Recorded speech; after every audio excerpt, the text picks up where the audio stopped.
કોઈ કન્હૈયાનું ભક્ત હોય, કૃષ્ણનું ભક્ત હોય તો એને 3 અક્ષર તો બોલવા જ પડે. ત્યારે ભગવાન આવીને ઉભો રે, કનૈયા.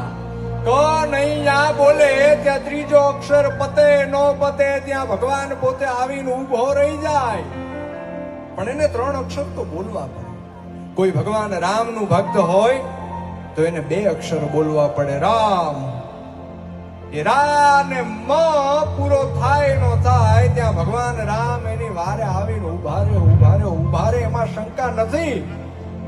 પણ દુનિયાનો કોઈ એકાક્ષરી મંત્ર હોય ને તો એ કેવળ માં છે, કે જે માં શબ્દ મોઢામાંથી નીકળે ને એની પહેલા માં આવીને ઊભી હોય કે મારા દીકરાને શું થયું, મારી દીકરીને શું થયું.